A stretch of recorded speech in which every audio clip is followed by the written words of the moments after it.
करवावहै तेजस्विनावधीतमस्तु मा विद्विषावहै। ॐ शान्ति शान्ति शान्तिः। श्रवणं कीर्तनं विष्णोः स्मरणं पादसेवनम् अर्चनं वन्दनं दास्यं सख्यमात्मनिवेदनम् इति पुंसार्पिता विष्णो भक्तिश्चैन्नवलक्षणा क्रियते भगवत्यद्धा तन्मन्येदीतमुत्तमम्।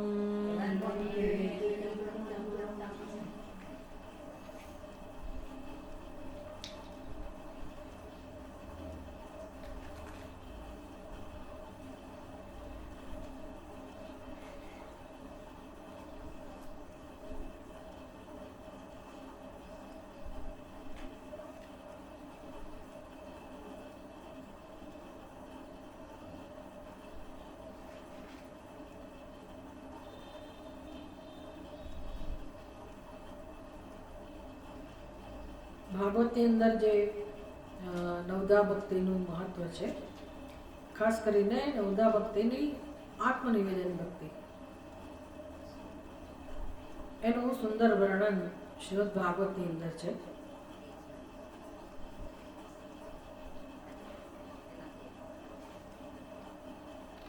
ગીતાની વાત તો પૂરી થઈ. ભગવદ્ ગીતામાં જે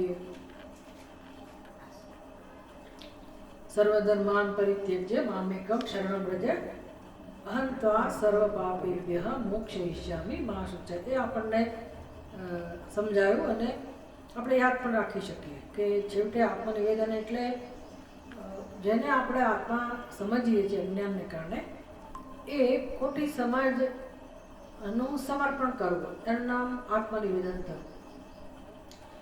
હવે ખોટી સમાજ એટલે આપણને એમ કે આપણી બુદ્ધિમાં જે ખોટા ખ્યાલ છે એ બસ એ ખોટા ખ્યાલ એટલા બુદ્ધિ પૂરતા જ મર્યાદિત જેવું આપણે માનતા હોઈએ છીએ, પણ ખરેખર આપણું જીવન આખું જે છે એનો પાયો ખોટો ખ્યાલ છે. એટલે ખોટા ખ્યાલમાંથી જ બધો વ્યવહાર જન્મે છે. આપણે બધું જાણતા નથી.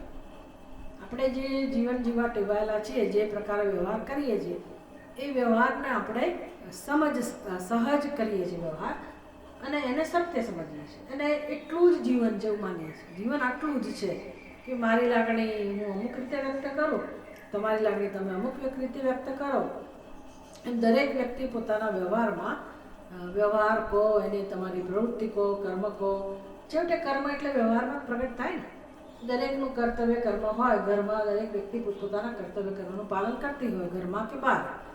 ભાઈનું બહેન પ્રત્યેનું હોય, બહેનનું ભાઈ પ્રત્યેનું હોય, માતા પિતાનું સંતાનો પ્રત્યેનું હોય, સંતાનોનું માતા પિતા પ્રત્યેનું હોય, એમ અરસપરસ પતિનું પત્ની પ્રત્યેનું, પત્નીનું પતિ પ્રત્યેનું. તો જીવનમાં કોઈ પણ મનુષ્યનું જે કર્મ છે એ એકલું પોતાના સ્વાર્થ માટે કર્મ નથી, બીજાને ધ્યાનમાં રાખીને જ છે, અને એને આપણે કર્તવ્ય કહીએ છીએ. કેવી રીતે બીજાને જે નજીકના છે એના માટે આપણે કેવી રીતે જવાબદારીપૂર્વક વ્યવહાર કરવો. પછી એનો વિસ્તાર હોય કે ભાઈ હું મારા ઘરમાં અમુક રીતે વર્તું, પછી પડોશી સાથે અમુક રીતે મારો વ્યવહાર હોય, એના નીતિ નિયમોનું ધ્યાન રાખીએ. પછી સમાજમાં નીતિ નિયમો, દરેકનો પોતાનો સમાજ હોય, જ્ઞાતિને અનુરૂપ હોય તો એ રીતે, સગાવાલા હોય તો એ રીતે, દરેક વ્યક્તિનો પોતાનો. અસુમતીબેન, તમારું માઇક્રોફોન ખુલ્લું છે. કોઈ છે ઘરમાં? બંધ કરી આપે એવું.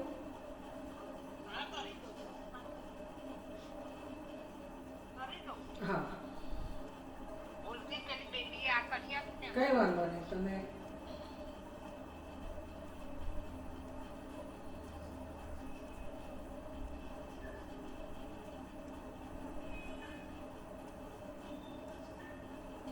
કરી આપો તો સારું. તો દરેક વ્યક્તિ બીજાને ધ્યાનમાં રાખીને વ્યવહાર કરતી હોય, એટલે આપણે પછી હંમેશા દરેક વ્યવહારમાં એક તો કોઈની સાથે જેની સાથે વ્યવહાર કરીએ એ પણ કાં તો આપણી ઘરની વ્યક્તિ હોય, કાં તો આજુબાજુની વ્યક્તિ હોય, સમાજની વ્યક્તિ હોય, પછી એમાં જે માળખું હોય એને ધ્યાનમાં રાખીને આપણે જીવન જીવતા હોય કે અમે આ સમાજના છીએ, અમે આ પરિવારના છીએ, એમ દરેક વ્યક્તિનું જીવન આ રીતે ગોઠવાયેલું છે. પણ છેવટે તો આપણો નાનો મોટો સર્વ કંઈ વ્યવહાર કે પ્રવૃત્તિ એ કર્મમાં જ અભિવ્યક્ત થાય છે. એનું નામ જીવન છે. એ કર્મ જે રીતે અભિવ્યક્ત થાય છે એ કર્મમાં હંમેશા આપણું વ્યક્તિત્વ પ્રગટ થતું હોય. બી કઈ વ્યક્તિ નથી કહેતા વ્યવહારમાં કે માણસ એમ કે કહેવું પડે સરસ માણસ છે એમ કહીએ તો સરસ માણસ છે એટલે એનો અર્થ એવો નહીં કે દેખાવમાં સરસ. હા, આપણે જ્યારે વાત કરીએ કે આ વ્યક્તિ એટલે કહેવું પડે ત્યારે એની અંદર જે ગુણો છે એ જે દરેકને એ ગુણો સ્પર્શે છે, દરેકને એનું મહત્વ છે, તો એને ધ્યાનમાં રાખીને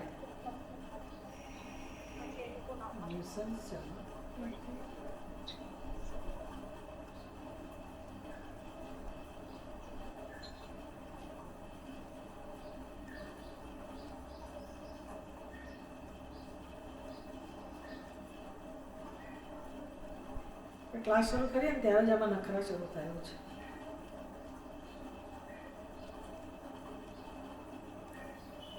અને મારા મોબાઈલમાં મીટિંગ ચાલુ કરવાનો વારો આવ્યો છે.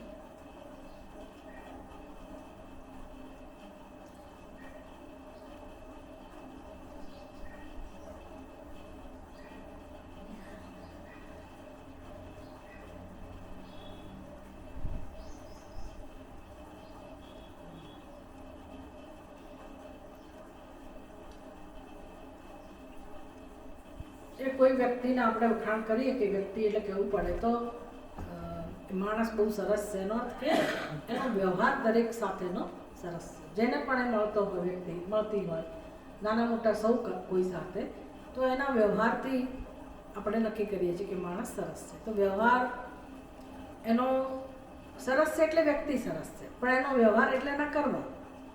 તો કર્મોમાં કોણ અભિવ્યક્ત થયું? વ્યવહારમાં કોણ અભિવ્યક્ત થયું? એ વ્યક્તિ પોતે, વ્યક્તિનો સ્વભાવ, વ્યક્તિનું વ્યક્તિત્વ એટલે કે એના ગુણો. ગુણો કેવા રૂપમાં રહેલા હોય તો કે સ્વભાવના રૂપમાં, સંસ્કારના રૂપમાં. તો એ સંસ્કાર પાછા કેવા રૂપમાં રહેલા હોય તો કે આપણા વિચારોના રૂપમાં. સ્વભાવ કહો કે સંસ્કાર કહો, આપણા વિચારો કેવા છે એનાથી નક્કી થાય ને કે આપણે કેવા પ્રકારના વિચારો કરવા ટેવાયેલા છીએ, આપણી અંદર કેવી વૃત્તિ જન્મે છે, એનો આધાર આપણા સંસ્કારો છે. તો છેવટે વ્યવહારમાં કોણ પ્રગટ થાય છે?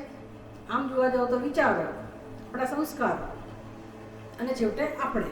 એટલે આપણા સંસ્કારો એટલે જ આપણે, આપણી સમજ જેવી આપણી સમજ, પછી એ સમજને આધારે આપણી લાગણી પ્રગટ થતી હોય, ભાવનાઓ પ્રગટ થતી હોય, તો એ ભાવનાની અંદર જો દૈવી મૂલ્યો, દૈવી સંપત્તિ એટલે કે સારા ગુણો, સાત્વિક ગુણો દરેકની અંદર હોય, પણ દરેક વ્યક્તિ આ બધું જાણતી નથી અને એને એની પડી નથી હોતી કે કેમ કરીને આ બધું મારે વ્યક્ત કરવું, એટલે ગુમાવે છે. વ્યક્તિને આવી ખબર નહીં હોવાથી અને સભાન નહીં હોવા, સાવધાન નહીં હોવાથી વ્યક્તિ જેના ખોટા સંસ્કારો છે એને અનુસર્યા કરે અને વ્યવહારમાં બધું પ્રગટ થયા કરે. આ બધાથી આપણે બહુ પરિચિત નથી હોતા અને નક્કી કરી લીધું છે, માની લીધું છે કે મારો સ્વભાવ આવો જ છે, અમુક વ્યક્તિનો સ્વભાવ આવો જ છે અને એ પ્રમાણે જીવન જીવ્યા કરે છે.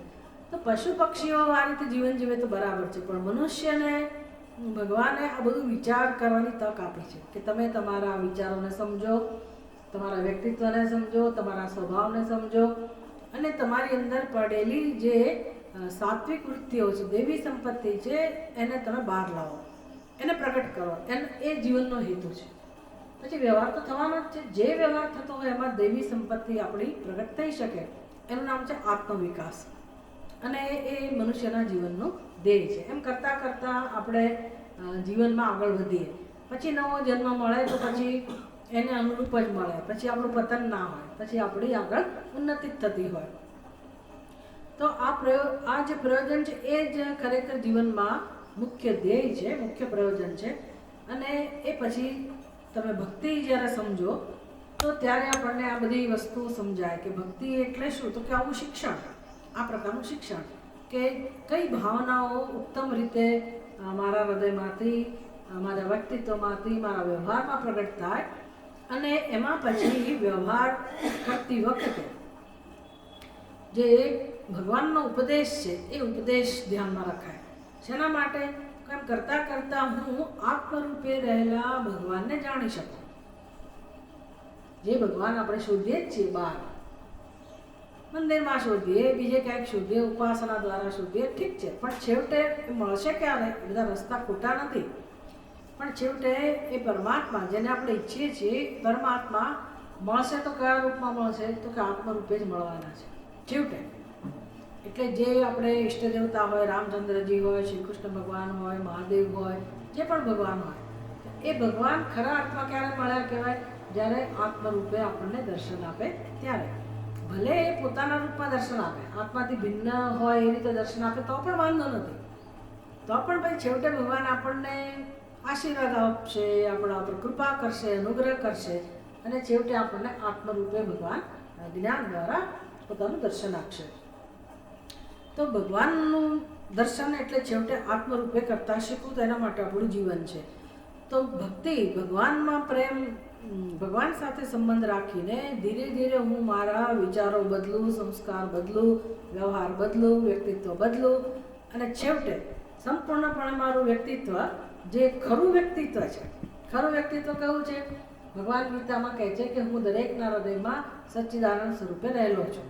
તો આ આપણું સાચું વ્યક્તિત્વ છે, ખરું વ્યક્તિત્વ છે. નિર્ગુણ, નિર્વિકાર, સચ્ચિદાનંદ સ્વરૂપ, સત્યમ જ્ઞાનમ અનંતમ બ્રહ્મ કો, સ્તિભાતિ પ્રિય કો, જ્ઞાન સ્વરૂપ કો, શિવ સ્વરૂપ કો, એ આપણું સાચું વ્યક્તિત્વ છે. તો એ વ્યક્તિત્વ જ્યારે આપણા જીવનમાં પ્રગટ થાય એનું નામ પૂર્ણતા, એનું નામ મોક્ષ. તો આ યાત્રા કેમ કરવી? તેમાં અંતિમ ભક્તિનો પ્રકાર કયો? આત્મનિવેદનમ. આત્મનિવેદનમ, નિવેદનમ એટલે અર્પણ કરવું, સમર્પણ કરવું. તો હવે શેનું સમર્પણ કરવાનું રહ્યું? આત્મા એટલે તો સચ્ચિદાનંદ સ્વરૂપ, પણ એ આપણે જાણતા નથી, એ સ્વરૂપને આપણે જાણતા નથી. એ સત્ય છે છતાં એને આપણે સમજતા નથી, એની નોંધ પણ નથી લેતા. અને કોની નોંધ લઈએ છીએ? જે બુદ્ધિમાં ખોટા ખ્યાલ છે તેને. તો ખોટા ખ્યાલ જે રહેલા છે એને આપણે આત્મા સમજીએ છીએ. ખોટા ખ્યાલ પછી કેવી રીતે પ્રગટ થાય? મેં કહું કે છેવટે વ્યવહારમાં વ્યક્તિત્વમાં પ્રગટ કોણ થાય છે ખબર છે? આપણા દરેક વ્યવહારમાં, દરેક કર્મમાં, દરેક પ્રવૃત્તિમાં પ્રગટ કોણ થાય છે છેવટે? મેં હમણાં સમજાવું તમને કેવી આ માણસ સારો છે. શેના ઉપરથી કહો છો તમે? એના વ્યવહાર ઉપરથી. પણ વ્યવહારમાં કોણ પ્રગટ થયું? એના સારાપણું, એનું સારાપણું સમજ પડી ને? સારાપણું એનું એટલે એના ગુણો પ્રગટ થયા. તો આપણા વ્યવહારમાં જે કંઈ પ્રગટ થતા હોય તો એ શું પ્રગટ થતું હોય? ગુણો પ્રગટ થતા હોય ને. એ સારા હોય તો સારા ગુણો પ્રગટ થાય, ખરાબ હોય અવગુણો હોય તો અવગુણો પ્રગટ થાય. વ્યવહારમાં અંદર જે હોય એ જ પ્રગટ થાય. એટલું તો સમજાય છે ને? દરેકના વ્યવહારમાં કોઈની પણ સાથેનો વ્યવહાર કેમ ના હોય, એમાં આપણી અંદર જે હોય વિચારોના રૂપમાં, સંસ્કારોના રૂપમાં એ જ પ્રગટ થાય. હવે વિચારો એવા હોય કે હું ને મારું અને સ્વાર્થ, તો વ્યવહારમાં શું પ્રગટ થાય? સ્વાર્થ પ્રગટ થાય. પછી એમાં પરોપકાર એ બધી વસ્તુઓ ઓછી હોય. સિવાય કે મને કોઈકે સંસ્કાર આપ્યા હોય, શિક્ષણ આપ્યું હોય અને આપણે એને મહત્વ આપતા શીખ્યા હોઈએ તો પછી એ ધીરે ધીરે આપણે શીખીએ અને વ્યવહારમાં પ્રગટ થાય. નહીંતર શું વસ્તુ પ્રગટ થાય? બંધ કરતા નથી આવડતો? આવડે છે? નહીં તો બીજા કોઈ કરી આપશે. એટલે બંધ કરી દો અને સાયલેન્ટ મોડ ઉપર કરી નાખો. લોકોને ખબર ના હોય ને કે તમે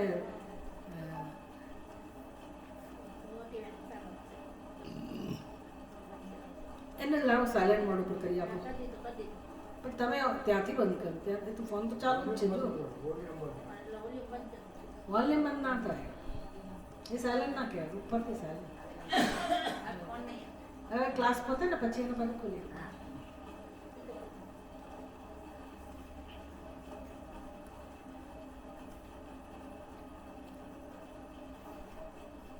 સત્સંગ કરવો સહેલો નથી. આપણે ઘણા ઈચ્છતા હોઈએ પણ આવા બધા પ્રકારના ડિસ્ટર્બન્સ આવે. લોકોને થોડી ખબર હોય, લોકોને બિચારા સત્સંગનો કંઈ મહિમા ખબર ના હોય. આપણે હજી તો શરૂ કરતા હોય તો બધા લોકો રાહ જોઈને બેઠા હોય કે 5 વાગે એટલે આને ફોન કરું, પહેલાં ફોન કરું, હવે આરામ થઈ ગયો હશે. આ જ એક જીવનની રીત બધાને ખબર છે. એટલે સત્સંગ એટલે તો ખરેખર સત્યની ઉપાસના, પરમાત્માની ઉપાસના. જે મોક્ષ માટેની પ્રવૃત્તિ છે. તો એવું કંઈ કોઈ લોકોને થોડી ખબર હોય કે આવું જીવનમાં કરવું જોઈએ. તો કોઈ કેને ખબર પડી હોય ને આ રસ્તે આવે તો બીજા લોકો તો એને એની રીતે જ વ્યવહાર કરવાના છે. એટલે આપણે સાવધાન રહેવું પડે, આપણે શીખવું પડે કે ભાઈ આ સમયે હું મારું સંપૂર્ણ ધ્યાન આનામાં જ આપીશ. કેમ તો કે કેટલી સરસ વસ્તુ આપણને શીખવા મળે છે જે આપણે જાણતા જ નથી કે ભાઈ જીવનમાં દરેકના વ્યવહારમાં છેવટે કઈ વસ્તુ પ્રગટ થતી હોય છે? વ્યક્તિની સમજ. વ્યક્તિની સમજ એટલે સમજમાંથી એના વિચારો, એની ભાવના, આ બધી વસ્તુઓ પ્રગટ થતી હોય છે. તો આપણે આત્મનિવેદન ભક્તિ સમજવી હોય તો આ બધું સમજવું પડે કે મારે શેનું નિવેદન કરવાનું છે, શેનું સમર્પણ કરવાનું છે. છેવટે તો સચ્ચિદાનંદ સ્વરૂપ આત્મા પણ આપણી પાસે છે, પણ એનું સમર્પણ ભગવાનને જરૂર નથી, કારણ કે એ જ સાક્ષાત પરમાત્મા છે. એનું સમર્પણ થઈ પણ ના શકે, એનું સમર્પણ કરવાની જરૂર પણ નથી. પણ એ સચ્ચિદાનંદ સ્વરૂપ પરમાત્મા સિવાય આપણી પાસે કઈ મૂડી છે જેને આપણે સાચી સમજીએ છીએ, જેને મૂડી સમજીએ છીએ, જે ખરેખર કચરો છે. કચરો જ છે, કારણ કે એમાં કોઈ સત્યતા નથી. એટલા માટે કલ્પના જ છે, કલ્પનામાંથી ઊભું કરેલું છે. પણ આપણે એને પરમ સત્ય માનીને જીવીએ છીએ. એટલે ભક્તિ એટલે આ બધું પણ જાણતા જવું પડે, કારણ કે શાંતિ જોઈતી હોય તો અશાંતિનું કારણ શું છે જાણીને આપણે દૂર કરવું પડે. એટલે આત્મનિવેદનમ એટલે શું? તો કે જેને આપણે આપણું સત્ય નથી છતાંય પોતે પોતાનું સત્ય સમજીએ છીએ, અને એમાંથી એ સત્ય સમજવું એટલે ખોટો ખ્યાલ. સચ્ચિદાનંદ સ્વરૂપ આપવાને આપણે જીવ સમજીએ છીએ, કરતા ભોગતા સમજીએ છીએ, અને એવું હું, અહમ, અને પછી એમાંથી મારું, હું અને મારું એવી સમજ છે આપણે. અને સંસારનો પાયો છે, સર્વત્ર આવું જ છે. તો વ્યવહારમાં કે તમને કોઈ આવી વાતો નહીં કરે, અને વ્યવહારમાં તમને કોઈ કહે કે આ બધું ખોટું છે તો એ યોગ્ય પણ નથી, કારણ કે વ્યવહાર તો એ જ રીતે ચાલવાનો છે.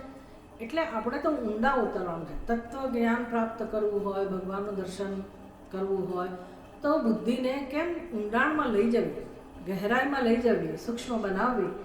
એનું નામ ખરેખર તો ભક્તિ છે, સાધના છે, ચિંતન મનન છે. અને મનુષ્યને ભગવાને આ માટે જ જન્મ આપ્યો છે, બુદ્ધિનો ઉપયોગ આ કાર્ય માટે કરવા માટે. એવું જ્યારે આપણને સમજાય ત્યારે આપણે બુદ્ધિનો ઉપયોગ કરીએ. કમસે કમ આ જન્મમાં શરૂ કરીએ તો આવતા જન્મમાં આ બધા સંસ્કારો આપણી સાથે આવશે, નહીંતર આમ નામ જીવન પૂરું થઈ જશે. અને હરિઓમ તત્સત બધું મૂકીને જતા તો રહેવાનું જ છે. શીખીશું નહીં કંઈ, તો એવા જીવનનો શું અર્થ છે? ઉપરથી આપણું પતન થાય, ખોટા સંસ્કારો લઈને જઈએ અને ખોટું અજ્ઞાન વધારીને જઈએ આપણે. એટલે આત્મનિવેદનમાં આ બધી સમજ જરૂરી છે. તમે ચોપડીના ફાના ફેરવશો તો આમાં ક્યાંય આવું જાણવા નહીં મળે. આપણે વિસ્તારથી ચર્ચા કરીએ છીએ, મને પડી કે આત્મનિવેદનનો અર્થ શું થાય. નિવેદનમ એટલે સમર્પણ, અને આત્માનું સમર્પણ. તો આત્માનું સમર્પણ એટલે કયા આત્માનું સમર્પણ? સચ્ચિદાનંદ સ્વરૂપ આત્માના સમર્પણની જરૂર નથી, છતાંય જો આપણી પાસે સમર્પણની અપેક્ષા રાખવામાં આવતી હોય અને એને જ ભક્તિ કહેવામાં આવતું હોય, એ પણ એક ભક્તિનો પ્રકાર છે, અંતિમ ભક્તિનો પ્રકાર છે, ઉત્તમ ભક્તિનો પ્રકાર છે. તો એ વળી કેવા પ્રકારનું સમર્પણ? જો એ સમજ ના હોય તો એનો કોઈ અર્થ નથી. તમે એમ કહો કે આ નવદા ભક્તિ સમજી લીધી, પણ શું સમજ્યા? એટલે દાસ્ય ભક્તિ સમજ્યા, અને વંદન ભક્તિ સમજ્યા, અર્ચનમ ભક્તિ સમજ્યા, શ્રવણમ ભક્તિ સમજ્યા, કીર્તનમ ભક્તિ સમજ્યા, આ બધું સમજ્યા એટલે નવદા ભક્તિ સમજાઈ ગઈ. પણ આ આત્મનિવેદન તો બાકી રહી ગયું ને સમજવાનું. એ બધી ભક્તિનું પરિણામ શેમાં આવવું જોઈએ? આત્મનિવેદનની તૈયારી હોય તો પછી મીરાબાઈ કે નરસિંહ મહેતા કે પછી કબીર જે મહાન સંતો થઈ ગયા, એના જેવી ભૂમિકા આપણા હૃદયમાં સર્જાય. બીજા ઉત્તમ પ્રકારનો પ્રેમ ભગવાન માટે હોય, જેને આપણે સાધ્ય ભક્તિ કહીએ છીએ, પ્રેમ લક્ષણા ભક્તિ કહીએ છીએ. એટલે આપણું વ્યક્તિત્વ જ એટલું બધું પ્રેમથી સભર બની જાય, અને પરમાત્મા માટે જ આપણને પ્રેમ જન્મે, અને પરમાત્મામાં જ રસ જન્મે. અને પ્રેમ આપણું સત્ય છે, તો એ પ્રેમ સભર વ્યક્તિત્વ આપણું હોય અને એ વ્યવહારમાં પ્રગટ થાય. છેવટે જો આપણે એનાથી સભાન હોઈએ તો અત્યારે પણ આપણું વ્યક્તિત્વ તો એ જ છે, પ્રેમના જ બનેલા છે, પણ આવરણ હોવાથી આપણા વ્યવહારમાં પ્રેમ પ્રગટ થતો નથી. અને શું પ્રગટ થાય છે? સ્વાર્થ પ્રગટ થાય, હું અને મારું પ્રગટ થાય. પછી આપણે 5 ક્લેશ જાણીએ છીએ. તો એ 5 ક્લેશ એટલે કયા ક્લેશ? કહો તો હું દર વખતે પૂછીશ પંચક્લેશ એટલે કયા ક્લેશ ભાઈ? તમને આ આખી વ્યવસ્થા નહીં સમજાય ત્યાં સુધી જીવનમાં શું કરવાનું છે ખબર નહીં પડે. કયા 5 ક્લેશ? પહેલો ક્લેશ એટલે અવિદ્યા, પછી એમાંથી જન્મેલી અસ્મિતા. Very good. અસ્મિતા ક્રમ યાદ રાખવાનો. એને કહેવાય કાર્યકરણ. ભાઈ અસ્મિતા જન્મી છે એમાંથી, એનું કારણ શું? તો કે અવિદ્યા. અવિદ્યા એટલે શું? તો કે હું સચ્ચિદાનંદ સ્વરૂપ છે એની મને ખબર નથી, હોવા છતાંય ખબર નથી. વિચાર કરો, હોવા છતાંય ખબર નથી. હજુ અનિત્ય શાશ્વતો એમ પુરાણ ન હન્યતે હન્યમાને શરીરે ન જાયતે મ્રિયતે વા કદાચિત નાયમ ભૂત્વા ભવિતા વાન ભૂયઃ. આપણું સત્ય છે, પણ આપણે શું માનીએ છીએ? હું જન્મેલી છું, આટલા વર્ષ થયા અને હું મરી જઈશ. બધાની સમજ આવી છે. એનો અર્થ કે આપણે આપણા સત્ય સ્વરૂપને જાણતા નથી અને આખી દુનિયા આવી છે. પણ એટલે શું? આખી દુનિયામાં બધા એવું જાણતા હોય એટલે શું? જે અસત્ય છે તો અસત્ય જ રહે ને. તો પછી મોક્ષ તો જોઈએ જ છે. તો મોક્ષ કોને કહેવાય? મોક્ષ તો જોઈએ જ છે. પાછું દુઃખમાંથી તો છૂટવું જ છે અને અસત્ય છોડવું નથી. અસત્યને જાણતા હોય તો અસત્યને છોડીએ ને. એટલે અસત્યને જાણવું એ પહેલું કામ છે. આવા સત્સંગમાં જ આ બધી વસ્તુઓ હોય. બાકી બીજી જગ્યાએ તો જે અસત્યને આપણે વળગેલા છીએ એમાંથી જ બધી પ્રવૃત્તિઓ જન્મતી હોય અને એને જ મહત્વ અપાતું હોય. પણ આપણો જે સત્સંગ છે એમાં સીધું પહેલું કામ તો અસત્યને જાણવાનું હોય. આવું છે. એટલે અસત્ય અવિદ્યા. અવિદ્યામાંથી શું જન્મે? અસ્મિતા. અસ્મિતા એટલે આપણો અહંકાર. આ બીજો ક્લેશ તો એમાંથી કહો. બીજો આગળ કયું બધે એનું કાર્ય શું હોય? આગળ અહંકારમાંથી રાગ અને દ્વેષ. તો આમાંથી તમારામાંથી કોઈ એવું છે કે જેને ખબર જ ના હોય રાગ અને દ્વેષ શું છે? કોઈ છે? બધાને ખબર છે રાગ અને દ્વેષ કેવા હોય ને. બધા ઝઘડા એના માટે જ છે. તમને પેલો વધારે વાલો છે અને હું નથી વાલો. મા બાપને કહેતા જ નહીં કરો પેલાનું જ મહત્વ છે ને આ છે ને આ વાલા છે ને બીજા વાલા નથી ને આ વધારે આના માટે વધારે રાગ છે ને પેલા માટે દ્વેષ છે. રાગ દ્વેષ એ સંસારનું સ્વરૂપ છે. સંસાર આટલો જ છે, સમજી લો. સંસારમાં બીજું કંઈ જ નથી. ભલે ને તમારા ફલાણા સગા હોય ને ઢીકણા સગા હોય ને આ હોય ને તે હોય, પણ છેવટે આપણને બધી અસર કરે છે કઈ વસ્તુ? આટલી જ વસ્તુઓ. કોના માટે રાગ છે, કોના માટે દ્વેષ છે. આપણને ટ્રમ્પ ગમે તેવો ખરાબ હોય, આપણને દ્વેષ જન્મે જ એના માટે. આપણને બહુ ના હોય, હશે હવે જેવું હોય તો આપણે શું લેવા દેવા. આપણને દ્વેષ કોના માટે જન્મે? ભાઈ એ મારા નજીક ના હોય, જેને આપણે આપણું કહેતા હોઈએ ને, હું ને મારું કહેતા હોય, એના માટે જ કાં તો રાગ હોય ને કાં તો દ્વેષ હોય. એટલે બીજા ગમે તેટલા સારા હોય તો આપણને કંઈ એના માટે રાગ ના જન્મે, બીજા ગમે તેટલા ખરાબ હોય તો એના માટે દ્વેષ ના જન્મે. દુનિયા તો આટલી મોટી છે, એ કંઈ આપણને નડતી નથી. તો આપણો સંસાર એટલે શું સમજવાનો? જેને આપણે મારા કહીએ છીએ તે, હું અને મારું. એમાં ક્યાંક આપણને રાગ હોય કોઈકના માટે, કોઈકના માટે દ્વેષ હોય. કોના માટે રાગ હોય? રાગ કોના માટે? ભગવાન નક્કી કરે કોના માટે રાગ હોય. હા, એવું ખરું ભાઈ તમારા લેણદેણ કોની સાથે છે, પણ ભગવાન નથી આવતો. પૂર્વની લેણદેણ હોય, પૂર્વમાં આગલા જન્મમાં આપણે જે રીતે જીવ્યા હોય એની સાથે એ લેણદેણ કામ કરતી હોય. પણ રાગ અને દ્વેષ આપણી અંદરથી જ પ્રગટ થાય છે. એમાં ભગવાન વચ્ચે આવતો નથી. અને આખી જિંદગી રાગ દ્વેષને ધ્યાનમાં રાખીને પ્રવૃત્તિ થાય છે, કર્મો થાય છે. એટલે માતા પિતા રિટાયર થઈ ગયા હોય, સંપત્તિ ઘણી ભેગી થઈ ગઈ હોય, તોય હજી એને બધું ચાલતું હોય તો કોને ધ્યાનમાં રાખીને હોય?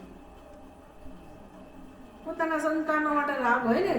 હજી હું એને આપીને જવું, હજી આપીને જવું, હજી આપીને જવું, છેક સુધી એમનો સંસાર.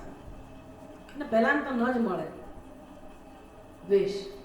ક્યાંક દ્વેષ હોય અને ક્યાંક રાગ હોય. સંસાર આટલો જ છે. પછી એમાંથી તીવ્ર રાગ દ્વેષ જન્મે, એને કહેવાય અભિનિવેશ. એ પણ બધાની બુદ્ધિમાં રહેલું જ હોય. તો આ સંસારનું સ્વરૂપ આપણે જો ન સમજીએ તો આત્મનિવેદન ભક્તિને સમજી શકાય નહીં. એટલે આત્મનિવેદનમ એટલે શું? તો કે અજ્ઞાનમાંથી જન્મેલો જે સંસાર બુદ્ધિમાં છે એનું સમર્પણ. એવું નહીં કે મારા સંતાનોને હું ભગવાનને સમર્પિત કરી દઉં, લો ભગવાન આ તમારે. એ સમર્પણ નથી. તેરા તુજકો અર્પણ, મારા પૈસા લઈને ભગવાનને હું સમર્પિત કરી દઉં, લો ભગવાન આ તમને સમર્પિત કરી. એવા સમર્પણની વાત નથી. ભગવાનને આપણા પૈસાની જરૂર નથી, આપણા પરિવારના સભ્યોની જરૂર નથી, તમારા સંતાનોની ભગવાનને જરૂર નથી, ભગવાનને કોઈની જરૂર નથી. તો પછી સમર્પણની કેમ વાત છે? જે ભગવાનનું જ છે સંતાનો છેવટે કોના છે? ભગવાનના જ છે, આપણા છે. સંતાનો છેવટે કોના છે? ભગવાનના જ છે. અને જેને જેને મારું મારું કહીએ છીએ છેવટે કોનું છે? પરમાત્માનું જ છે. અને આપણી બુદ્ધિમાં શું ખ્યાલ છે? મારું છે. મારું છે એવું નહીં, મારું જ છે. એટલે ત્રાસ છે, એટલે દુઃખ છે. તો એ ત્યાં કેમ કામ કરવું, કઈ રીતે કામ કરવું કે જેથી જે વસ્તુ જ્યાં છે જેવી છે એવું સમજતા શીખો. કે ભાઈ એ સંતાનો હોય, જડ હોય, ચેતન હોય, કોઈ પણ હોય, મારા કરતાં ભિન્ન છે. ભિન્ન તો છે જ ને, પણ બુદ્ધિમાં એને હું મારા કહું છું. એટલે એ બુદ્ધિમાં એ કામ કરતાં શીખવું બહુ મોટું કામ છે. આ ભક્તિમાં ક્યાંય એવું સાંભળવા ના મળે, કોઈ આવું ચિંતન બિંતન ના હોય. પણ અહીંયા આત્મનિવેદન કહ્યું એટલે આપણે સમજવું પડે કે મારે શું સમર્પણ કરો, તો કે આ જ બધું ખોટા વિચારો છે એને મારે સમર્પિત કરવાના છે. તો જેમ જેમ ખોટા વિચારો જે છે દૂર થાય, તો ખોટા વિચારોમાંથી જે ખોટી લાગણી, ખોટી ભાવનાઓ જન્મતી હોય છે, જે આપણો સ્વભાવ બની ગયો હોય છે, એણે પણ જવું પડે, એમાં પણ પરિવર્તન આવે. અને તો પછી એ પરિવર્તન કેવું હોય, તો કે હવે સ્વાર્થ ના હોય, હવે રાગદ્વેષ ના હોય. હવે શું હોય? રાગદ્વેષની જગ્યાએ પ્રેમ હોય, ઉદાસીનતા ના હોય, શુષ્કતા ના હોય. કારણ કે અંદર તો પ્રેમ ભરેલો જ છે. એ વિકૃત પ્રેમનું નામ રાગદ્વેષ છે. રાગદ્વેષની વૃત્તિ જતી રહી એટલે બધા માટે સમાન રૂપે આપણી બુદ્ધિમાં, આપણા હૃદયમાં પ્રેમ જન્મે અને પરમાત્માના અનુગ્રહને આપણે સમજી શકીએ. તો હવે જે કરે તે મમ હિતનું, સાંભળ્યું છે ને? પરમાત્મા હરિ કરે તે મમ હિતનું. તો એ હવે પરમાત્માનું જે આ કર્મ છે ને સમજાય કે પરમાત્મા કેવી રીતે મારા જીવનમાં રહેલો છે, એ જ મારા જીવનનું સંચાલન કરે છે, એ જ મને જે જે જરૂરી વસ્તુઓ છે એણે આપેલી છે અને એ જ મારા જીવનમાં બધી વ્યવસ્થા કરતો હોય છે. આવું ધીરે ધીરે ધીરે સમજતા થઈએ તો પછી આપણા વ્યવહારમાં ક્યાંય રાગદ્વેષ કે સ્વાર્થ કે કામ, ક્રોધ, લોભ, મોહ, જે આસુરી સંપત્તિ છે એને હવે જગ્યા નથી મળતી. અન્નમ ભક્ત, આ શ્રેષ્ઠ ભક્ત જેના આ કઈ ભક્તિ થઈ? આત્મનિવેદનમ. એને ભગવાને કહું સર્વધર્માન પરિત્યજ્ય મામેકમ શરણમ વ્રજ. ભાઈ આ તું અજ્ઞાનને છોડ, હું અને મારું અજ્ઞાન છે એને છોડ. એની ચર્ચા થઈ ગઈ. તો હવે શ્રીમદ ભાગવતની અંદર સુખદેવજી કહે છે, એમાં પરીક્ષિત સુખદેવજીને પહેલા કહી રહ્યા છે, સાન્નિધ્યાતે મહાયોગિન પાતકાની મહાંત્યપી સદ્યો નશ્યન્તિ વૈ પુંસાં વિષ્ણોરિવ સુરેતરાઃ. સાન્નિધ્યાત તે મહાયોગિન પાતકાની મહાંતિ અપી સદ્યઃ નશ્યન્તિ વૈ પુંસાં વિષ્ણોઃ ઇવ સુરેતરાઃ.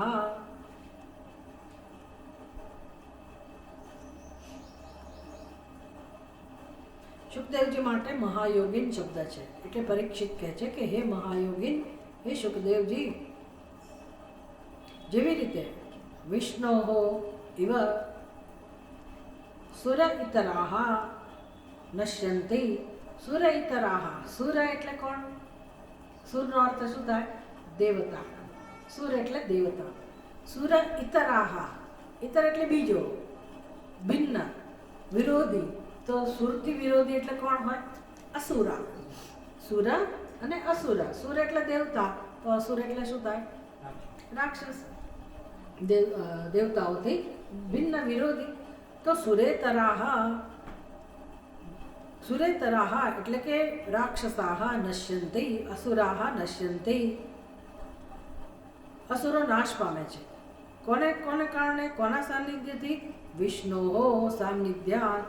વિષ્ણોઃ સાનિધ્યાત, ભગવાન વિષ્ણુના સાનિધ્યથી, ભગવાન વિષ્ણુની હાજરી માત્રથી અસુરો નાશ પામે છે. જેવી રીતે ઇવ, ઇવ એટલે લાઈક, દ્રષ્ટાંત આપ્યું. જેવી રીતે કોણ કહી રહ્યું છે? પરીક્ષિત કહી રહ્યા છે. કોને કહી રહ્યા છે? સુખદેવજીને. ભાગવતના સંવાદો ખબર હોય તો કંઈક અંદર ઉતરે. ભાગવત સુખદેવજી મહારાજ કહેતા હોય છે ને, પરીક્ષિતને કહે છે. તો પરીક્ષિત કહી રહ્યા છે સુખદેવજીને કે હે સુખદેવજી, જેવી રીતે વિષ્ણુ ભગવાનની હાજરીથી, વિષ્ણુ ભગવાનની કૃપાથી, વિષ્ણુ ભગવાનના સાનિધ્ય માત્રથી અસુરોનો નાશ થઈ જાય છે, એવું મહાત્મા વિષ્ણુ ભગવાનનું છે. એ જ પ્રકારે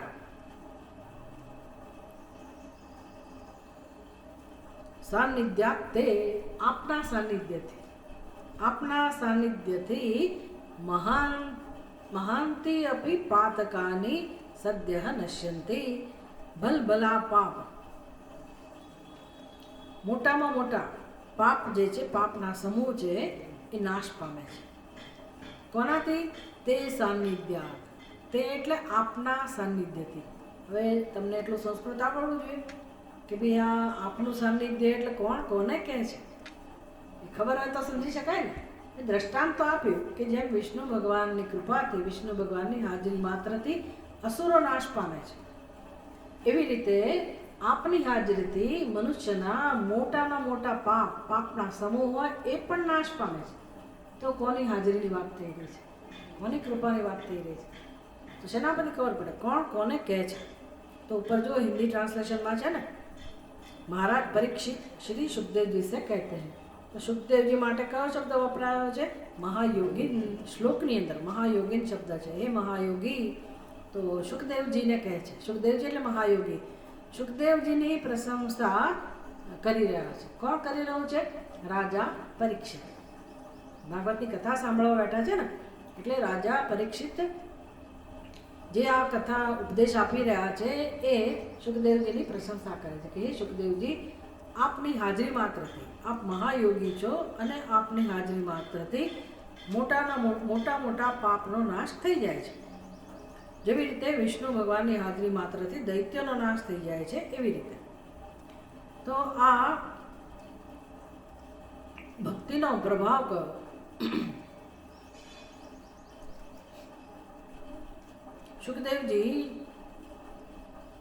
સુખદેવજી મનુષ્ય જ હશે એક જન્મમાં, પછી જેમ જેમ એ યોગી બન્યા તો એની અંદર કેવું સામર્થ્ય પ્રાપ્ત થયું?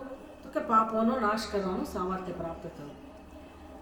ભગવાનની ભક્તિથી વ્યક્તિની અંદર રહેલા પાપોનો નાશ થાય છે, એ વ્યક્તિઓ પવિત્ર થઈ જાય છે. એટલે આજે સર્વધર્માન પરિત્યજ્ય મામેકમ શરણમ વ્રજ એ પૂરું થયું ને, પછી આ હિન્દીનું ટ્રાન્સલેશન છે, એમાં એનો અર્થ પણ આપ્યો અને પછી કહે છે કે આવું જ્ઞાન થવાથી ભગવાન જ્યારે મોક્ષ આપે છે, બધા ધર્મોનો ત્યાગ થયા પછી, એટલે આત્મનિવેદન, અજ્ઞાનનો નાશ થયા પછી, અજ્ઞાનનું સમર્પણ થયા પછી એ વ્યક્તિ સાક્ષાત બ્રહ્મરૂપ બની જાય છે. બધાય બ્રહ્મરૂપ છે, કીડી માખી મચ્છર બધાય બ્રહ્મરૂપ જ છે. પછી શું કરવાનું? એનો કોઈ અર્થ નથી ને. આપણે બ્રહ્મરૂપ છીએ પણ કરવાનું શું? હાલત કેવી છે, કેવી સમજ કેવી છે આપણી? ક્યાં એક બ્રહ્મનું લક્ષણ દેખાય છે? કશું દેખાતું નથી. દુઃખ સિવાય કશું દેખાતું નથી. કેમ? તો કે અજ્ઞાન ભરેલું છે. અજ્ઞાનમાંથી તો બધો મોટો સંસાર જન્મેલો છે ને, બધા વિકારો જન્મેલા છે. તો એ જ પ્રગટ થાય છે જીવનમાં, બીજું શું? એટલે અત્યારે આ ક્ષણે પણ પરમ આનંદના અધિકારી હોવા છતાંય, પરમ આનંદની અનુભૂતિના અધિકારી હોવા છતાંય આપણી બુદ્ધિમાં જે અજ્ઞાન છે એ આપણને એ આનંદનો લાભ લેવા દેતું નથી. અને આપણે શું કરીએ છીએ? એ જે આવરણ છે ને એની આડે એને જ સત્ય માનીને જીવીએ છીએ. એટલે પહેલાં આનંદ સ્વરૂપ પરમાત્માને પ્રગટ થવું હોય તો પણ આપણે તક આપતા જ નથી. અને એને પ્રગટ થવું હોય તો પહેલાં ક્યાં પ્રગટ થાય? ક્યાં પ્રગટ? આપણે અપેક્ષા રાખે મારી સમક્ષ ભગવાન પ્રગટ થાય. એ તો જ્યારે થશે ત્યારે થશે. બધે બહાર ભગવાન જ છે, પણ મારી બુદ્ધિમાં તો પહેલાં પ્રગટ થાય, મારા હૃદયમાં તો પ્રગટ થાય. શાંતિની ઈચ્છા ક્યાં હોય છે? અંદર જ હોય છે ને હૃદયમાં. તો ભગવાન હૃદયમાં રહેલા જ છે, શાંતિ રૂપે જ રહેલા છે. શાંતિ જ એનો સ્વભાવ છે. તો આપણને શાંતિનો અનુભવ થતો નથી. તો જાણવું જોઈએ ને કેમ નથી થતો. અને પછી દૂર કરવાનું કામ કોનું છે? અશાંતિનો અનુભવ થતો હોય જેને કારણે એ કારણ દૂર કરવાનું કામ કોનું છે? આપણું કામ છે ને. કારણ કે આપણે જ ભગવાનને ઢાંકી દીધા છે. આપણે જ આપણી બુદ્ધિમાં એવા ખ્યાલ રાખીને બેઠા છીએ, એટલે ભગવાનને પ્રગટ થવું હોય તો બિચારા થતા નથી. તો જ્યાં સુધી હું મારી બુદ્ધિમાં રહેલા ખોટા ખ્યાલને, માત્ર ખોટા ખ્યાલ હોય ને તો હમણાં દૂર કરી દઈએ, પણ આ તો જન્મોથી છે. અને બહુ બધું અધશ્ચ મૂલાન અનુસંતતાની કર્માનુબંધીની મનુષ્ય લોકે કેટલા બધા સંસ્કારો છે અંદર અને લેણદેણ ઊભી કરી છે. અને એક પછી એક જન્મ લીધા જ કરીએ, નવા નવા શરીરો આપણે ધારણ કર્યા જ કરીએ છીએ અને નવા નવા જીવોની સાથે જોડાયા કરીએ છીએ. મારું મારું કહીએ છીએ ને. કેવી સંસાર આપણી જીવન જીવવાની વ્યવસ્થા કેવી છે? આ તો વેદાંતનો વિદ્યાર્થી જ આવો વિચાર કરી શકે કે ભાઈ હમણાં સગપણ કર્યું, કોઈ આવે કે મારા ફલાણા મારા દીકરાનું સગું કર્યું, એટલે મેં કીધું આ સગું કર્યું એટલે શું? તો પછી સગાઈ કરી, બીજો શબ્દ, પછી ત્રીજો શબ્દ સગપણ કર્યું, વિવાહ કર્યા. કોઈ જગ્યાએ વિવાહ લગ્નને વિવાહ કહે, કોઈ સગપણને જ ક્યાંક વિવાહ કહેતા હોય, જાત જાત. પણ સગું કર્યું. સગું કર્યું એટલે શું? અત્યાર સુધી સગા હતા નહીં, ઓળખતા નહોતા ને. સગું કર્યું એટલે આ શરૂઆત થઈ જીવનની. સગું કર્યું આપણી જીવન જીવનની આ વ્યવસ્થા છે કે ભાઈ અજાણી વ્યક્તિને તમે હવે નજીક બની બનાવી. સગું કર્યું, સગપણ કર્યું. બસ સગપણ કર્યું એટલે અંદર એક ખ્યાલ રેડાયો, ખ્યાલ રૂપાયો. છોકરીના મનમાં ખ્યાલ રૂપાયો કે આ મારા સગા થયા, અને છોકરાના મનમાં, પછી બધાના માતા પિતાના મનમાં આ હવે અમારા વેવાય, આ વેવાય, એમ એક નજીકતા આવી. સગપણ થયું, પછી હજી સગપણ થયું, પછી લગ્ન થયા. એ લગ્ન થયા એટલે એકદમ એ ખ્યાલમાં દ્રઢતા આવી, મારું. બસ પછી તો પૂછવાનું જ નહીં, એકબીજાને પોતાના જ માને. અને પછી એમાંથી સંતતિ શરૂ થઈ. એટલે મારા માતા, તો બધું મારું મારું. તમારા જીવનમાં એ પહેલાં તો કોઈ ઓળખતું જ નહોતું ને, ત્યાંથી જ શરૂઆત થઈ ને. તો આ જીવનમાં કેટલા વર્ષ હોય? બહુ બધો 60-70 વર્ષ થયા હોય. પણ કેવું બુદ્ધિમત ઝડપે સલાક છે કે આજ મારું જીવન, આજ મારા. કોઈ હતું પહેલાં તમારું? પણ જુઓ આમને માયા. કોઈ દિવસ આપણને આવું વિચારવા નહીં સૂઝે નહીં. કોઈ વિચારવા બેસે તો આપણે એને વિચારવાય ના દઈએ. બીક લાગે આપણને કે આ સંસારમાંથી ભાગી જશે, શું થશે, જીવન પડી ભાંગશે, બીક લાગે. પણ વિચાર કરવાની હિંમત હોય તો તમે સફળ થઈ શકો. કારણ કે વિચાર કરવાથી કંઈ જતું નથી રહેવાનું. પછી એનાથી વધારે વિચાર કયો કરવાનો? તો કે આ શરીર કેટલા વર્ષથી મળેલું છે, એની કંઈ ઉંમર છે કે નહીં? પહેલાં શરીરને ઓળખતા નહોતા કે નહીં? પછી શરીર મળ્યું, જન્મ થયો એટલે શરીર એટલે હું. તો આ શરીર સાથેનો સંબંધ પણ થોડાક જ વર્ષનો છે ને. પણ બુદ્ધિમાં તમે ખ્યાલ જુઓ કે હું એટલે કોણ? તો કે આ શરીર. ખબર છે કે આ શરીર કે કાયમ નથી રહેવાનું, પણ હું એટલે આ શરીર. પતી ગયું. તમે મને જરા આટલું આમ સંભળાવો, આટલું કંઈક કહો, ચાલે ભલે. એવો આપણો અહંકાર તગડો છે. અને એ શરીર જતું રહેવા જે ખબર છે. તોય સૌથી પ્રિય આપણને હોય તો કોણ છે? આપણો અહંકાર. કેવું માયા કેવું કરાવે છે કામ. એટલે આપણને એમ કે આપણે કંઈ કરવાનું જ નથી, માયા જ બધું કરે છે. એવું નથી ભાઈ, માયા કરે છે, પણ મનુષ્યનો જન્મ છે એના માટે છે. માયાને ઓળખીને માયાપતિના શરણમાં જઈને આ જ્ઞાનમાંથી, સંસારમાંથી કેમ મુક્ત થયું શીખવાનું છે. તો એ તો અમને કંઈ સમય નથી, અમને રસ નથી. પડે ને, વેદાંતમાં કોને રસ હોય? કોઈને રસ ના હોય. ભજન કરવા બોલાવતા આવે. તમે જુઓ મારી પૂજા જે સવારે થઈ, રામનવમીની પૂજા, તમે જોયું તો આમ લોકો કે મને કમર દુખે છે, મને આ દુખે છે, મારી તબિયત થાય. ત્યાં તમે જોયું તો લોકો નાચતા હતા. વાહ ભાઈ વાહ, બધું ભૂલી જવાય. એટલે એમાં રસ પડે, સારું છે, ખોટું નથી. પણ તમને સત્સંગ કરવાનું કહે તો ગમે નહીં, વિચાર કરવાનું કહો તો ના ગમે. એ બહુ ત્રાસ થઈ જાય. પણ શું કરીએ, રસ્તો આ જ છે. છેવટે દુઃખમાંથી મુક્ત થવું હોય તો બુદ્ધિનો ઉપયોગ કરતાં શીખવું જ પડે છે, ગમે કે ના ગમે. અઘરું છે એની ના નથી, પણ ધીરે ધીરે ધીરે ધીરે આપણને રસ પડે. એટલે કહે છે કે જેનો વ્યક્તિત્વનો વિકાસ થાય છે આ ભક્તિ કરતાં કરતાં, એના જીવનમાં આનંદ અને શાંતિ જરૂર એને પ્રાપ્ત થાય છે. અને પછી તો એની પરાકાષ્ઠા કહી દીધી કે જે કંઈ સચ્ચિદાનંદ સ્વરૂપ પરમાત્માની જે સંપત્તિ છે, આખું વિશ્વ, એની જ સંપત્તિ બની જાય છે. અને એ વ્યક્તિ પોતે જ એટલી પવિત્ર બની જાય છે. એટલે એના દર્શન, એના શ્રવણ, એનું ચિંતન, એનાથી જે લોકો અજ્ઞાની લોકો છે એનું જે દુઃખ છે એ પણ દૂર થાય છે. એટલે તીર્થો तीर्थों के लिए तीर्थ रूप बन जाता है। तो खरेखर तो જેને આપણે તીર્થ કહીએ, જેમ કે ગંગાજી, પ્રયાગરાજ, જેટલા પણ તીર્થ હોય, આપણે તીર્થ સ્થાનનો જે મહિમા છે આપણે ત્યાં, તમે અહીંયા ચાણોદ જાઓ, નર્મદા કિનારે જાઓ, જેટલા તીર્થ સ્થાનોમાં જાઓ, તો એ તીર્થ સ્થાનનો મહિમા કોને કારણે છે? ખાલી નદીઓને કારણે નહીં, ખાલી પર્વતને કારણે નહીં, ત્યાંના રહેલા દેવી દેવતાઓને કારણે નહીં. તીર્થનો મહિમા કોને કારણે છે? ત્યાં જઈને લોકો જે ભક્તિ કરે છે, ઉપાસના કરે છે. તો જ્યાં જ્યાં જે જગ્યામાં જે સ્થળોમાં મહાત્મા હોય, ઋષિમુનિએ ખૂબ તપસ્યા કરેલી હોય, એને તીર્થસ્થાન કહેવાય. તો એને કોણ તીર્થ જેને કહેવાય એનું સામર્થ્ય કોણ બક્ષે છે? તીર્થત્વ, તીર્થપણું કોનાથી પ્રાપ્ત થાય છે? જેણે ત્યાં જઈને તપ કર્યું. એટલે મંદિરમાં પણ જે આપણે કહીએ ને કે ભાઈ આ મંદિરનું સત છે, મહાદેવનું મંદિર છે, ફલાણા હનુમાનજી છે, વર્ષો જૂના છે, એનું સત છે. તો સત છે એટલે શું ભાઈ? ત્યાં કોઈ પણ વ્યક્તિ જાય, પોતાની પ્રાર્થના કરે તો સફળ થાય, એમ સત. તે સત આવ્યું ક્યાંથી? હનુમાનજી તો છે જ, પણ ખરેખર એની તાકાત ક્યાંથી વધી ગઈ? કારણ કે અનાદિકાળથી, ઘણા દીર્ઘકાળથી ભક્તો ત્યાં જાય છે અને ભગવાનને પ્રાર્થના કરે છે, નમસ્કાર કરે છે. તો નમસ્કાર કરીએ એટલે શું? આપણે મંદિરમાં જઈએ તો આપણે આમ ખાલી બસ જળની જેમ જઈને ઊભા રહીને આવી જઈએ એવું કરીએ? આપણે શું કરીએ?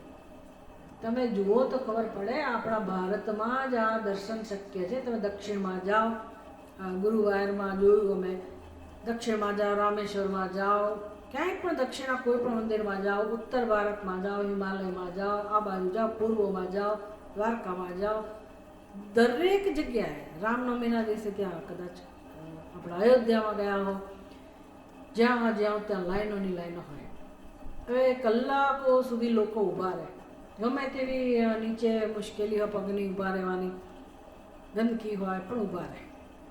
અને દરેકના હૃદયમાં જે ભાવ છે ને જોવા જેવો હોય. ગામમાંથી જે બિચારા ગામડિયા લોકો આવતા હોય, દેહાતી, પગમાં ઘણીવાર પહેર્યું ના હોય, માથા ઉપર પોટકું મૂકેલું હોય, એવા લોકો હોય, બધાય હોય.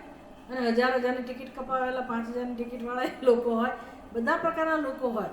પણ બધાના હૃદયમાં એક જ ભાવના હોય કે ભગવાનના દર્શન કરવા. તો કોઈ જળની જેમ જતું નથી. શ્રદ્ધાથી, ભાવનાથી, આદરથી, પવિત્રતાથી આપણે એ મંદિરમાં જઈએ છીએ. તો એ બધા લોકોની જે ભાવના ત્યાં આગળ પ્રગટ થાય છે, સમર્પિત થાય છે તે દેવતાને, એ ભાવના જેનો વાઇબ્રેશન કહો કે એનો સમષ્ટિ જે ભાવ કહો, પછી આટલા બધા લોકો આટલા યુગોથી ભગવાનને નમસ્કાર કરતા હોય, પછી આપણે જ્યારે જઈએ અને આપણે ભગવાનને નમીએ અને પ્રાર્થના કરીએ તો મને ઉત્તરમાં શું મળે? એ જ ભાવનાઓ મળે. એટલે મારી પ્રાર્થના સફળ થાય. એને કહેવાય સત્ય છે. તો એનું મહત્ત્વ વધારવા માટે કઈ વસ્તુ મહત્ત્વની બની? લોકોની શ્રદ્ધા, લોકોની તપસ્યા. એવી રીતે તીર્થક્ષેત્રની અંદર પણ આમનામ કોઈ તીર્થનો મહિમા નથી વધતો. તીર્થનો મહિમા વધે તો શેનાથી વધે? ત્યાં કોઈક રહ્યું હોય, કોઈકે તપશ્ચર્યા કરી હોય, કોઈકે ભક્તિ કરી હોય, ઉપાસના કરી હોય, તો તે જગ્યાનું મહત્ત્વ વધે છે. એને તીર્થસ્થાન કહેવાય. તો જે તીર્થને તીર્થ બનાવે છે એની વાત છે. તીર્થો કે લીએ તીર્થ રૂપ બન જાતા है. કોણ? જ્ઞાની મહાત્માઓ. તો સુખદેવજી એમાંના એક છે. એટલે સુખદેવજીનો મહિમા પરીક્ષિત કહે છે કે ભાઈ આપના સાનિધ્યથી જ લોકોના પાપ નાશ પામે છે.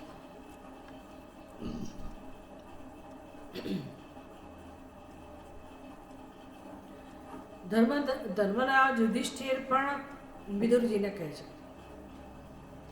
ભવદ્વિધા ભાગવતાઃ તીર્થભૂતા સ્વયં વિભો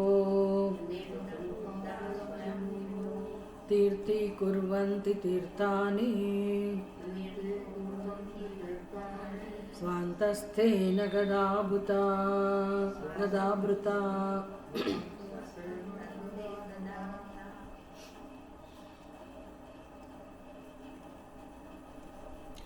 ભવદ્વિધા,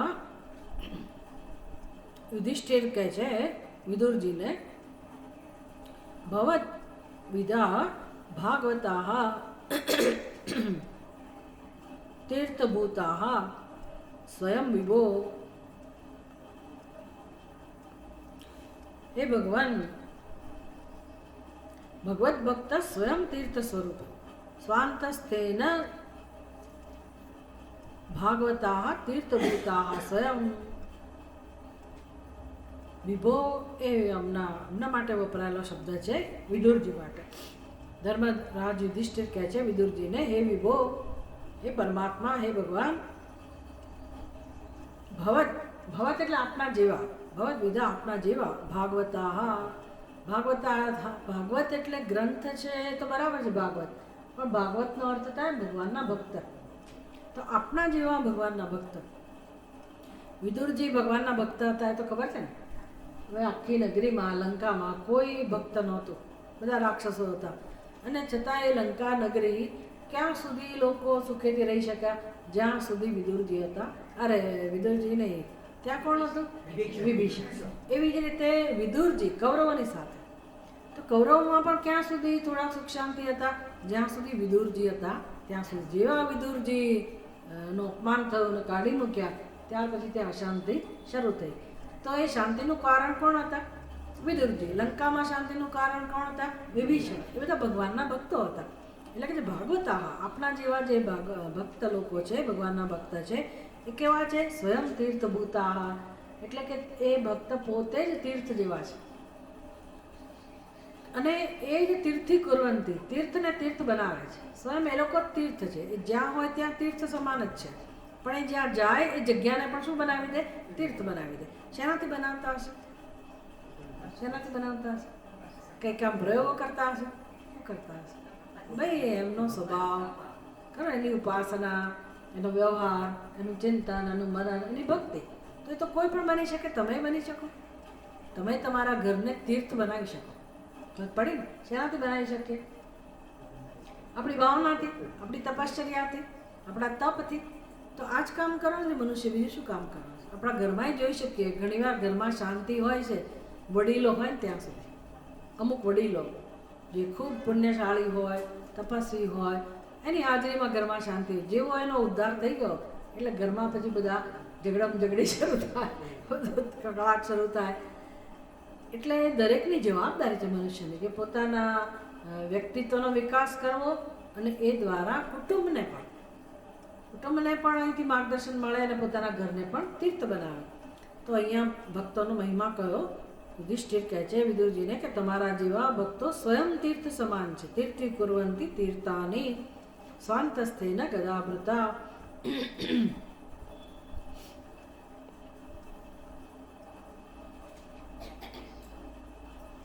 પોતાના હૃદયમાં ભગવાનને સ્થાપેલા હોવાથી એ ભક્ત લોકોના કારણે જે તે જ્યાં હોય છે એને તીર્થ બનાવી દે છે. તેષાં વિચરતાં પદ્ભ્યાં તીર્થાનાં પાવનેચ્છયા ભીતસ્ય કિં ન રોચેત તાવકાનાં સમાગમઃ. તેષાં વિચરતાં પદ્ભ્યાં તીર્થાનાં પાવનેચ્છયા. તો એ લોકો જ્યારે પોતાની ઈચ્છાથી તીર્થોને પવિત્ર બનાવવા માટે જ્યારે પૃથ્વી ઉપર વિચરણ કરતા હોય, તો પછી જે મનુષ્ય સંસારમાં ભયભીત છે એને શું કામ એનો સમાગમ ન ગમે? ગમે જ ને. દરેક જીવને શાંતિ જોઈતી હોય છે, અને આવા જો ભગત સ્વરૂપ હોય, જે તીર્થોને પણ પવિત્ર કરનારા હોય, એવા મહાત્માઓ જ્યારે પૃથ્વી ઉપર વિચરણ કરતા હોય તો કોને એની પાસે જવું ના ગમે? ગમે. શાંતિ માટે બધાને એની પાસે જવું ગમે. હવે સુખદેવજી મહારાજ ભગવાનની સ્તુતિ કરે છે, આપણે આવતા વખતે જોઈશું. ઓમ પૂર્ણમદ પૂર્ણમિદમ પૂર્ણાત પૂર્ણમુદચ્યતે પૂર્ણસ્ય પૂર્ણમાદાય પૂર્ણમેવાવશિષ્યતે. ઓમ શાંતિ શાંતિ શાંતિ. હરિ ઓમ. શ્રી ગુરુભ્યો નમઃ. હરિ ઓમ.